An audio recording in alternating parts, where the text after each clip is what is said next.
Hello guys, yan pala yung mga gamit natin guys. Finished product na po yung radya kayo natin. Kakatapos lang namin magliha ng kanina. Yung pantali niya guys. Ganun lang po yung style ng pagtali guys.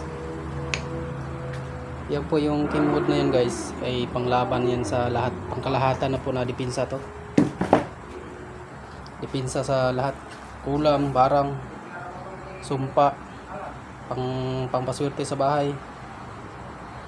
Pagka mayroon po kayong ganyan guys, ay wash out lahat po yung mga malas sa bahay nyo pag nakasabit po yan sa pamamahay nyo. Ito po ay sinasabit lang sa sa unang pinto ng bahay nyo. Hindi na po makapasok yung mga masasamang espiritu sa bahay nyo kapag mayroong nakasabit na ganito na kingwood. Ito po yung kahoy na ito guys na pinakita ko sa inyo guys. Ito po yung pinakamalakas na kahoy sa lahat. Ito po ay tinatawag sa ibang bansa na radya kayo. Itong kahoy na ito guys ay kahit hindi pa siya na ritualan, mayroon na siyang spiritual energy na nakalagay dito sa loob ng kahoy na ito. Dahil ito pong kahoy na ito guys ay lampasan ng ilaw. Tagusan po yung ilaw nito.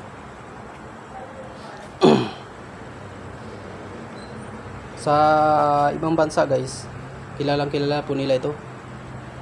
Tatlong klase po itong kahoy na to. May dilawan sa pula, puti. Ang sa akin po, napunta sa akin, kulay puti ang pinagkaloob sa Panginoon sa akin. Na pinakita niya sa bukid, na pinagkaloob niya sa bukid na makuha ko ang kahoy na ito. Ito po yung nakita nyo guys na maraming mga kagamitan na nakalagay sa aking mga mahiwagang malita. Ito po ay mga gamit ko sa paggagamot. May iba-iba po yan guys. Cross na may yan dyan, kahoy na dignum na kahoy. Mayroon din siyang Holy Trinity na dignum. Puro dignum yan guys.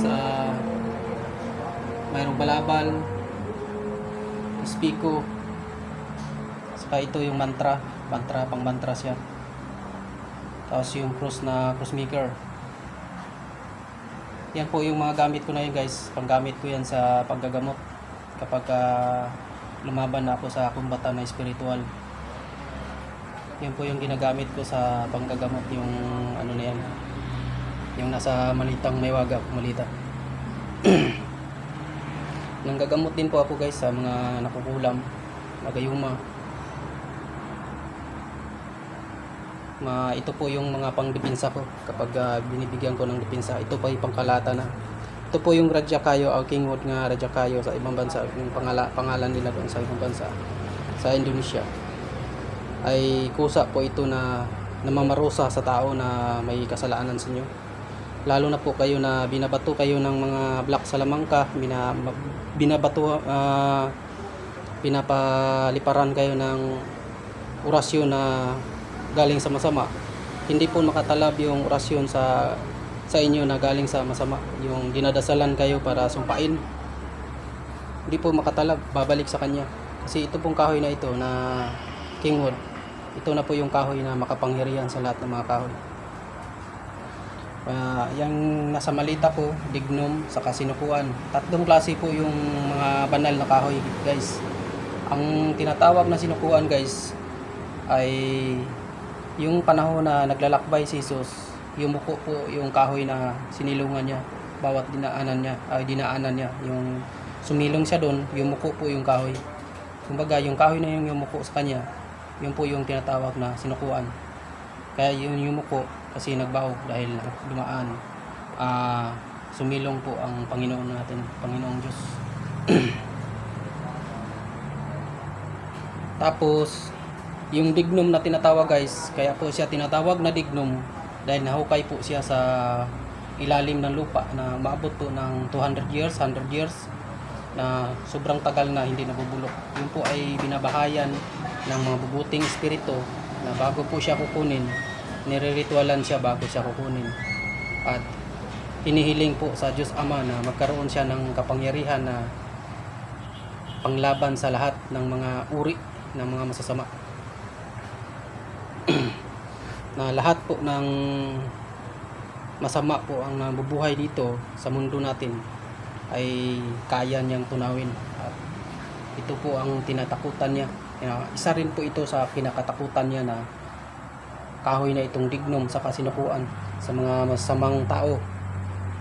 Yung nagpagamit sa mga Black Salamangka, yung mga tulad ng mangkukulam na nagpagamit sila sa mga masasama. Yun po yung mga panglaban sa kanila. Dahil po yung espiritu nila ibinigay nila sa masasama. Kaya ito po ang nilikha sa Panginoon na para sila ay supuin. Kaya ginawa lang po kami ng instrumento ng Diyos para din supuin sila, putrahin sila sa lahat ng mga ginagawa nila na hindi kabutihan. Yung mga hindi kabutihan ang ginagawa nila sa mundo na ang ibabaw. Ito po yung Radya Kayo guys, na ipaliwanag ko sa inyo na ito po ang yung Radya Kayo, Kingwood. Hindi to kung sa English sa Kingwood o sa Tagalog, hari sa lahat ng hari ng kahoy. Kumbaga ito po yung Radya Kayo, yung haring kahoy na hawak ko guys. Ito po ay hawak po ni Jesus nung naglakbay siya. Ito po ay tagusan ng ilaw. Ito po yung kahoy na ito, ginawa po niya itong tungkod. Ito po yung tungkod niya. Na dito po siya kumuha ng tungkod na itong kahoy na ito na haring kahoy. Kaya po ito siya na tinatawag na haring kahoy kasi siya po ang pinakamalakas sa lahat ng kahoy. Siya po ang pinakamalakas na kapangyarihan na nakapaloob dito. Ito po yung pinakamalakas na kapangyarihan na nakapaloob dito sa Kingwood na ito guys. Kusa po ito siya na mamarusa ng mga tao na hindi maganda ang hangarin sa inyo. Ma-spiritual man o natural, ito po ay nakikisama po sa inyo kung kayo po ay may hawak nito. Nakikisama po ito siya. Hindi po kayo ipapahamak nito. Kung ito po ay dala-dala ninyo, iwas disgrasya din po ito. Kasi ito pong kahoy na ito ay tumatagos po ang ilaw. Ito lang po yung kahoy na to na tumatagos ang ilaw. Pag iniilawan nyo guys, pag napunta sa inyo to, iniilawan nyo lang sa cellphone, tumatagos po ang ilaw. Kahit saan po na kahit tumatagos yung ilaw niya sa ibabaw. Kaya po siya na ito po yung kahoy na ito po yung tinatawag na buhay na kahoy na buhay na nagkaroon ng kapangyarihan na galing kay Diyos Ama natin. Galing po, siya po ang lumikha nito dito sa mundo natin. Siya po ang lumikha nitong kahoy na ito sa mundo ng ibabaw para magamit natin sa panlaban sa lahat ng mga masasama.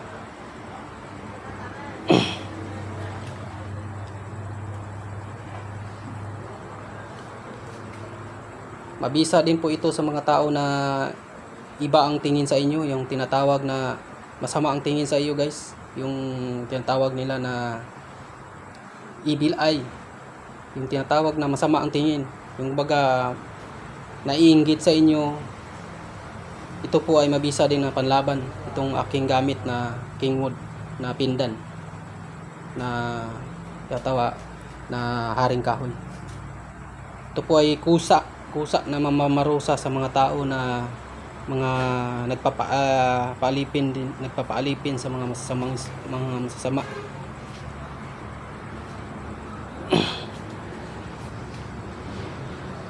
Yan guys, mamaya guys, tatalian ko po yan.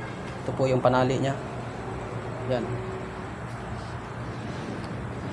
Para po yung niya guys ay atong ipapakita ko sa inyo na tagusan po talaga yung ilaw niyan kapag natin yan guys. So, maliwanag lang po yung ilaw kaya hindi gaano siyang makita yung tagos yung ilaw niya. Maliwanag kasi. Pakapal na po itong kahoy nito guys pero kitang kita po yung tagos ng ilaw. Oh. Yan po. Oh. Yan guys. Tingnan nyo po. Tumatagos po yung ilaw. Pinatay ko po yung ilaw para makita ninyo po yung ebidensya. Yan. Tagos na tagos po yan. Makapal po yung kahoy na yan guys.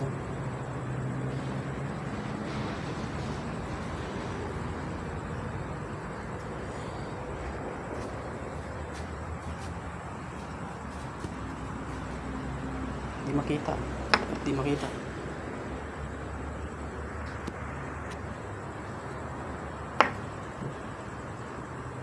Ayan, makapal yan guys. Kasi ano, sobrang kapal yan pero natagos pa rin yung ilaw. Yan.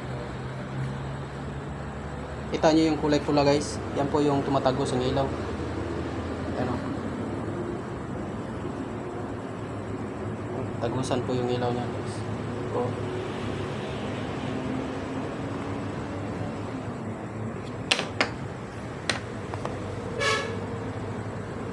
yan.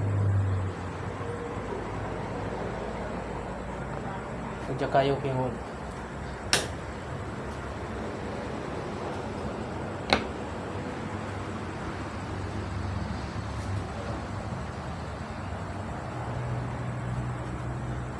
So ngayon guys, paki-subscribe po yung channel ko. Saka paki-pindot na din po ang bell button para updated po kayo sa lahat ng video ko po. Maraming salamat sa inyo guys sa pagsuporta sa aking channel na maliit. At mabuhay po tayo. God bless sa inyo.